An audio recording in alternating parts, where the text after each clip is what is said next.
And I think sometimes for those of us who accept the forgiveness of Jesus, the transformation of Jesus, sometimes we fail to recognize that we are also accepting the lifestyle of Jesus. And you need to understand something if you are considering Jesus and his forgiveness, that I am not just a proponent of Jesus making sure you get into quote unquote pearly gates someday in eternity so you can pluck your heart with chubby babies. I actually believe that accepting Jesus is more than just eternity. In the meantime, we are to walk in his footsteps, that we are to live like him and love like him and look like him. And those three L's sound so great. We're to live, love, and look like him. Live, love, look like him. Yes, yes, yes, yes, yes. But sometimes those footsteps seem to lead us into painful situations, challenging, difficult times. Listen to Peter again. He says, beloved, that is such a great way to start off a difficult verse. Beloved, hey, don't be surprised when you get hit when you go out for football. Don't be surprised at the fiery trial when it comes upon you to test you as though something strange were happening to you.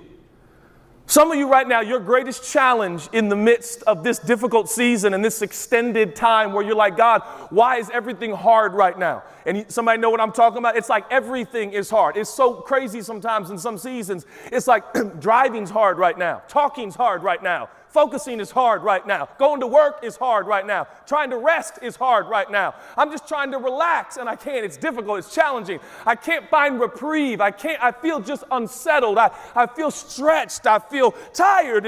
But then I wake up tired and I can't get enough. I'm just like, God, what is going on? But sometimes our greatest challenge in the midst of this is we are surprised and we start to think it's strange. Let me read this to you in the Message Bible. Listen to how the Message Bible says. Actually, if we could do verses 13, verses 12 and 13, guys, instead, that'd be awesome. It says, friends, when life, the tone here is so like, why is it so, watch this. Friends, when life gets really difficult, oh gosh, don't jump to conclusions that God isn't on the job. Instead, be glad. Be glad you're in the thick of what Christ experienced. This is a spiritual refining process with glory just around the corner. Bop, bop, bop. Oh, awesome. Let me read it again. This is too much fun. Let's do it again. This is like, because this is the tone I pick up on. And it's like, really, God? I was hoping for more like, hey, friend, I know you're in it right now. But fight, fight, fight. Trust, trust, trust. But the tone is just like, hey, buddy, how you doing? Hey, life's going to get difficult. Don't go jumping to conclusions that God's not on the job. Instead, be glad. Be glad. You're right in the very thick of what Christ experienced. It's just a spiritual refining process. And I'll tell you what, glory is right around the corner. I think I need a little more than this. But notice what happens when our emotions in the midst of testing, in the midst of challenging seasons, we start to go, wow, this is crazy. It's not crazy. You were warned. This is football. There's going to be some hits. But notice what the Message Bible says, that this emotion of surprised leads to this is strange. And this is where things get complicated. Because in the midst of challenging seasons, we start to tell ourselves, this is strange. And what does the Message Bible say we do? We jump to conclusions. Yeah. And there's some people in here, you're battling the emotion and the mental gymnastics of looking at your surroundings and concluding that maybe God has taken a few days off. And you start to jump to conclusions. And now bear with me. Here's what happens. We start building, theology is your view of God. And here's how theology goes bad. when we start getting a new view of God, not based on God and his eternal story, but based on our temporary, challenging, extended season. And we start to say, well, God must be like this. And we jump to conclusions. And when I say jump to conclusions, you're like, yeah, maybe I do. Let me say it like this. We jump to decisions. We jump to decisions. And I'm just telling you, as your friendly neighborhood pastor with glory right around the corner, I'm just telling you, don't make any major decisions right now. Don't do it. I've been doing this long enough to know there are some seasons it is not time to make a big decision, a big change, because oftentimes we jump to decisions that are basically a jump to escape. And the reason we're escaping is because we believe, truthfully, we believe God isn't really working this out. So I'm going to get out, or I'm going to work it out. And that's why people wonder, like, why things feel like they're getting worse. Because instead of doing this, look at verse 19. How the Message Bible, same passage, 1 Peter chapter 4, verse 19.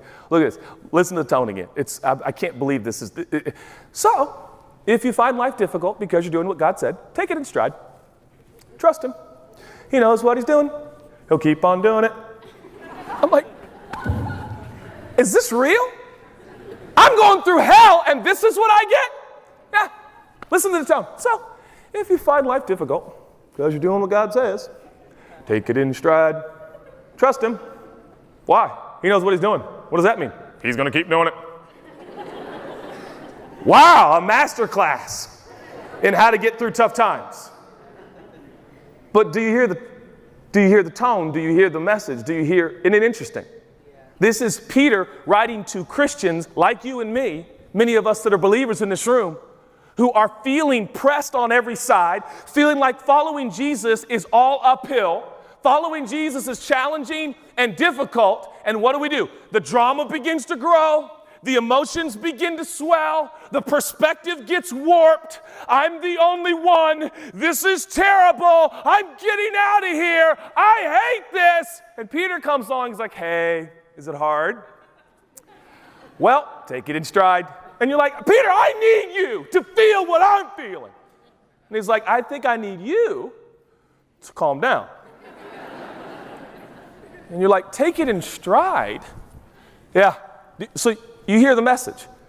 Scripture's powerful. The message is, stay where you are. Listen to the message. Just keep doing what you're doing. But it's hard, so I'm going to change what I'm doing. And that's what a lot of people do. And it complicates it 2 times, 10 times. I'm urging you as a fellow follower of Jesus and your local church pastor to digest the tone here from Peter. So if you find life difficult because you're following Jesus, take it in stride. Like, hence, keep walking. Just keep walking. Okay. Trust him. Can I get some more than just trust him? Come on, you know how to trust him. You got to trust her. Just trust it. Use it. Trust him. Come on. And he knows what he's doing. He'll keep on doing it. That's amazing to me, because that is the exact opposite of what my brain and body wants to do right now. Now, I'm not saying by the tone that I've put to these scriptures, which I really believe pick up the original language, I'm not saying that God is patronizing you or does not empathize with you, feel your pain and love you, and is not right there in the middle of it with you. But can I be the crazy guy in your life to say this? You and I could probably calm down a little bit and trust God a little more. We could probably just say, hey, I'm going to get through today. I'm going to find something to be like, see, I like hummingbirds and I saw one. This is a good day. It's a good day. It's a good day. It's amazing how much energy being surprised and thinking something is strange takes. Somebody ever shocked you and you're like, and your heart's pounding, you're like, oh man, my adrenaline, whew, gosh. And you like get tired from being surprised. Oh, that's right. My kids surprise me all the time. It's annoying. I don't know why this is their, like I'll walk around the corner, I'm like, why? But then your body is like affected by, it takes more energy than you think it does to keep being surprised. Like, God, what is going on? Look at Jesus. Look at Jesus. Follow in his footsteps. So I'm reading this today, approximately 7 p.m. And I'm like, all right, God, I need a little bit. I appreciate Peter's words, and they are inspired by you, of course. But I need a little bit more. I need a little bit more. And the story from John chapter 5 came to mind. I want to go there, and we'll put it up on the screen. John chapter 5, and I want to show you something, and then we will sing together. John chapter 5 is a remarkable story, one which we talked about a few weeks ago. But I want to show you an aspect of the story I've never seen before, and I really believe it'll give you strength tonight, remembering that my original title was I Can't Lay Back Down. I can't lay back down. I know it's hard. I know it's difficult. I don't understand it all. It's challenging.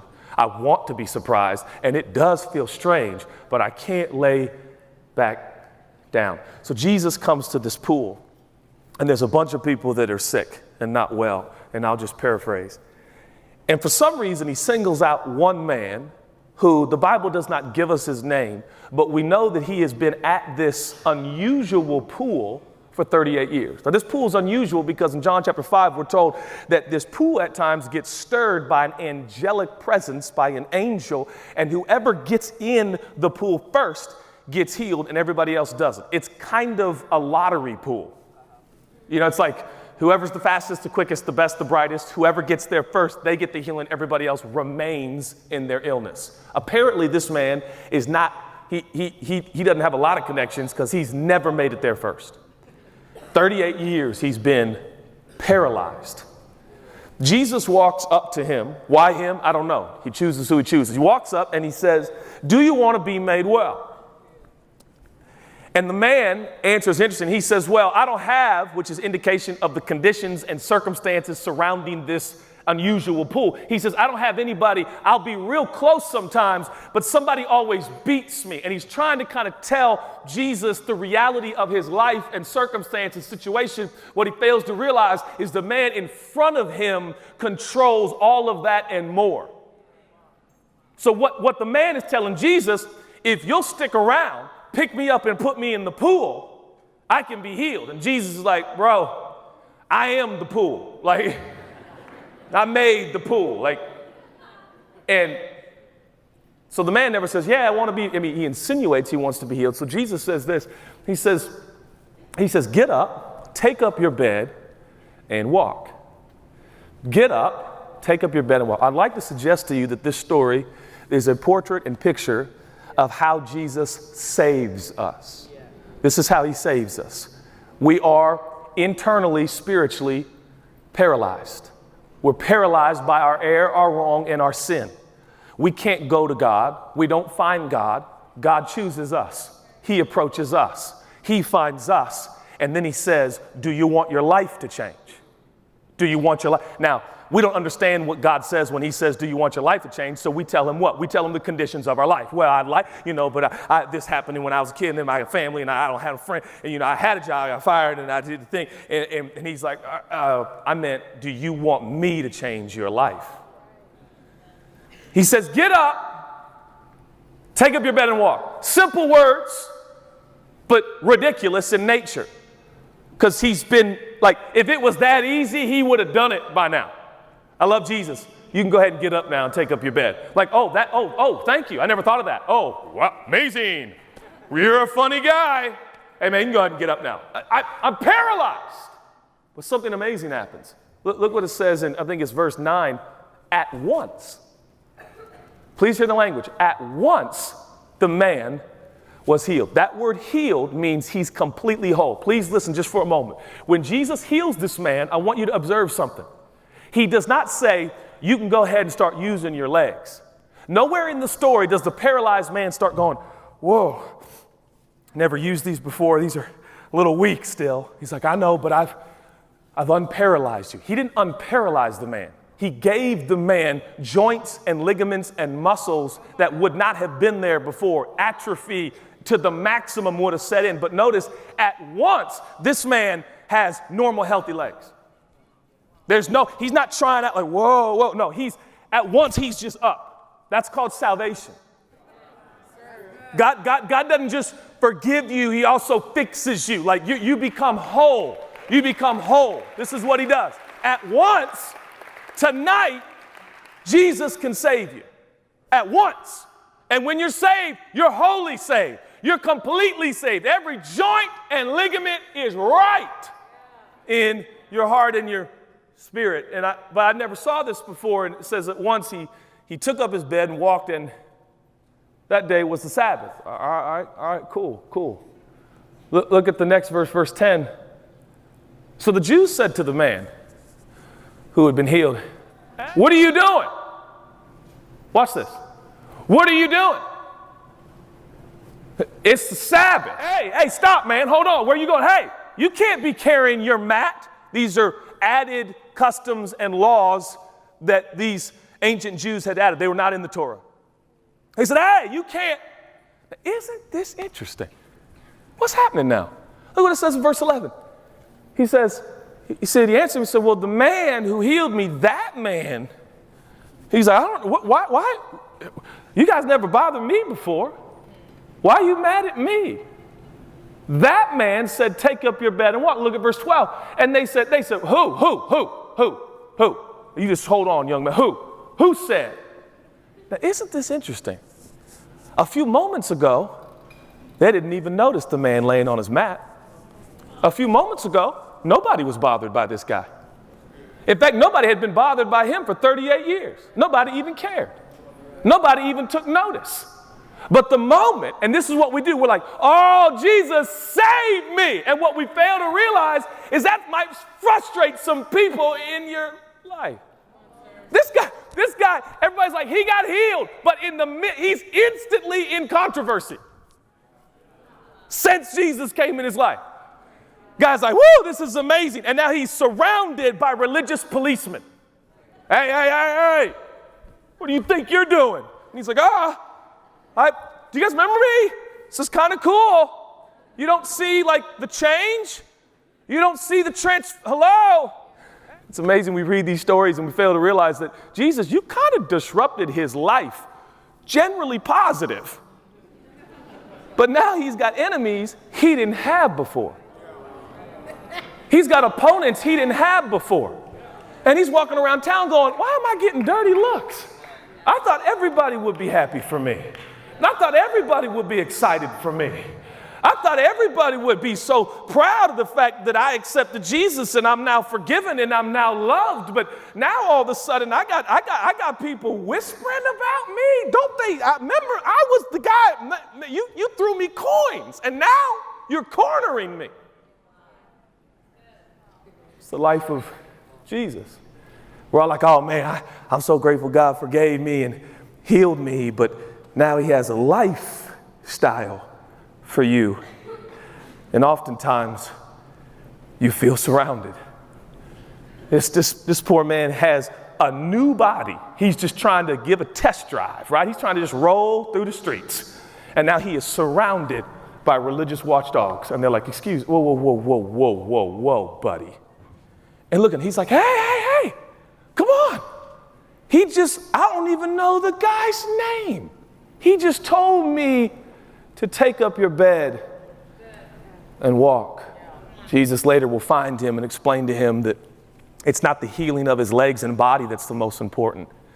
It's that Jesus can set him free and forgive him of his sins. He'll allude to that, and we don't have time to go there. But I was reading this tonight, and I was like, I forgot this part of the story, and I don't know why. I was like, man, God's going to heal us. He's going to set us free. But then I realized the moment Jesus came into this man's life, a miracle was performed, and all of a sudden he got new enemies. Jesus, what's that about? Just trust me. But these guys don't like me anymore. Just trust me. You're going to be all right. It's going to pass. Just trust me. And this is where the rubber meets the road. Because somewhere in this process, when Jesus saves you and you start following him, and then you feel cornered and you feel like stuff's getting troubled around you that was fine before, you start to go, well, maybe this isn't worth it. Maybe I got to dial back my commitment a little bit. Maybe I got to, and that's only natural. That's only logical. But salvation has to be as real to you as this man's new legs were to him.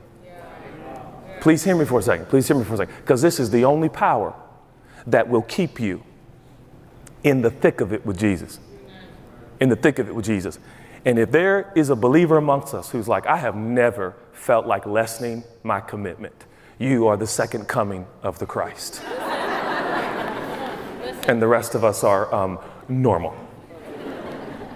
And nobody has to know when you lessen your commitment, by the way. It's just internally. It's just a little, it's like a little gauge. You're like, all right, I was getting a little committed there, a little crazy about Jesus. I was like, I'll follow him anywhere. It's like most places. I'm going to blend in this season. I'm just going to be, people like, hey, is that you? No. Are those new legs? No. Nah, man. You and me, we still, man. Come on, man. And we just start to dial it back. But what is this guy going to do? You know who I am? This is not a big town, folks. What am I? I'm using my legs, man. And they didn't work. And I got some new calves and I like them. Think about it. Hey, you need to go lay back down. No. This guy doesn't even know it's Jesus. But do you notice there is not even a moment of hesitation where he's like, hey, that's my bad. I'm gonna go ahead and lay back down. I can't lay back down. Come on. See, and the reason I can't, sir, as much as you don't like me and as much as life gets troubling and difficult, is before Jesus. But you think this is hard because now I feel like I'm walking in a fog, or I feel like things aren't working out, or I'm losing friends and things aren't working out. You think that's hard? You think that's bad? Oh, you should have met me before Jesus. I couldn't move. You don't understand? I couldn't move. I didn't have legs to use. And then he came into my life. So did you. But he came into my life, and now I can walk. Jesus changed my life. What am I going to do? Go back to the pathetic pool and play the lottery of life and trust my broken? No. There is not even a hesitation in this man, though he is surrounded by bullies. He's like, hey, all I know is these are working. So I'll see you guys later. There wasn't a moment. But see, that's it, isn't it? We forget how there's nothing without him. Yeah. Without Jesus, we lay on our mats hoping we get lucky. Hoping things. And then one day, this stranger walks up and says, you want your life to change?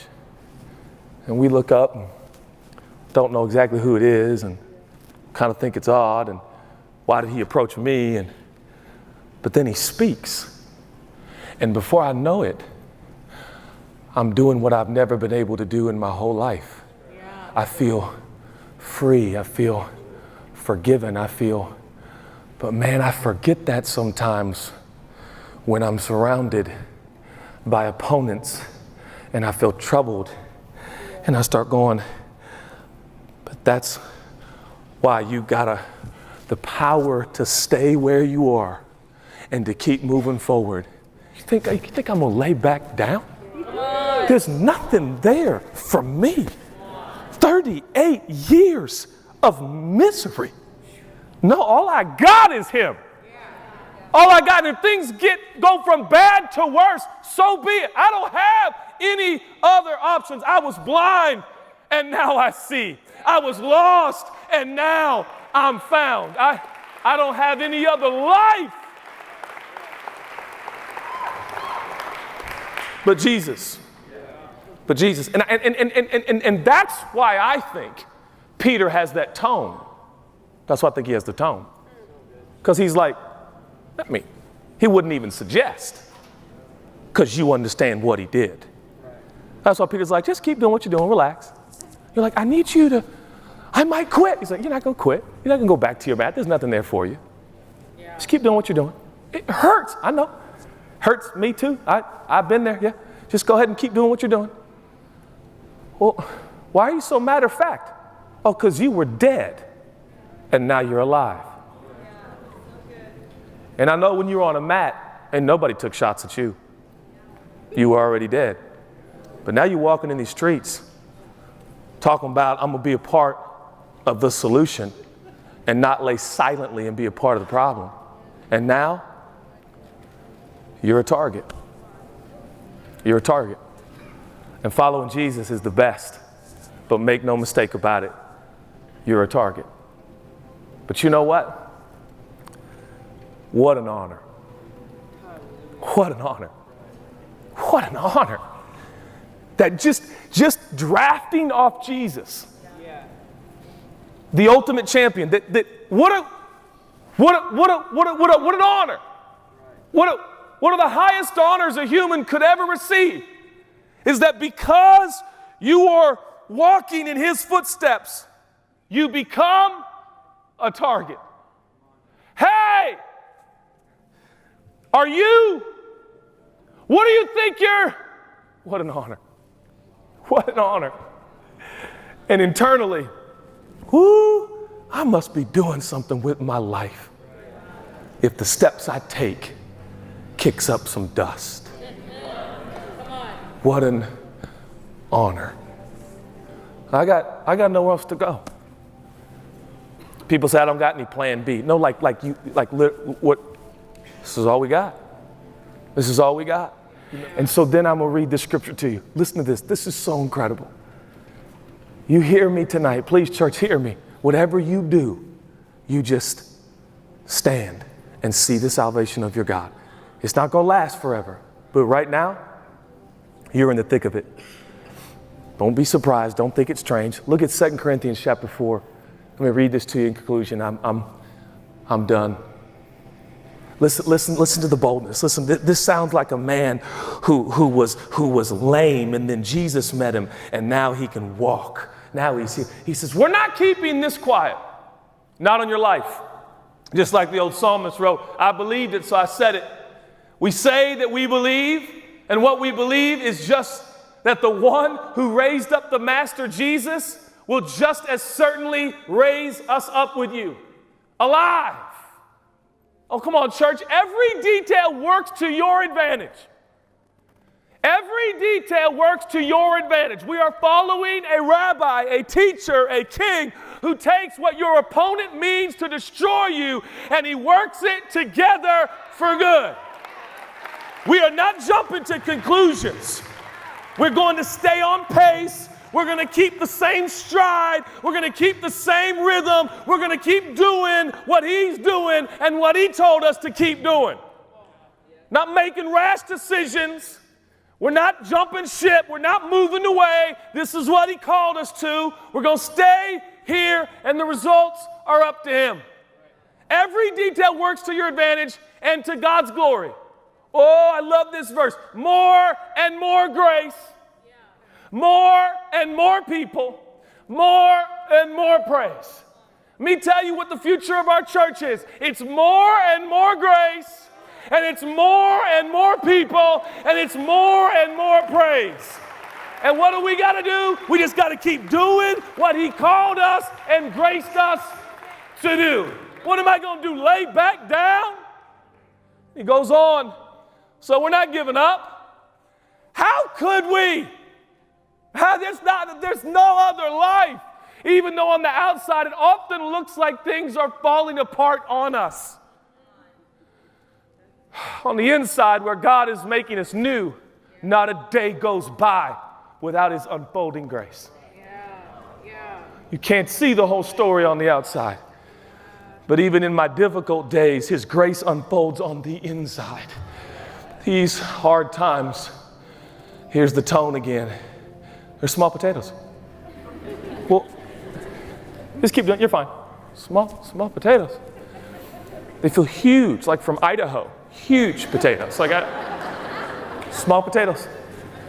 Compared to the coming good times, the lavish celebration prepared for us. There's far more here than meets the eye. The things we see now are here today, gone tomorrow. But the things we can't see now will last forever. Okay, Jesus. Okay, Jesus. That is the truth about this life. And if you can anchor yourself to that, to him, no, we have not come this far to go back again. You hear me? God has not brought you out this far to let you turn back and lay back down.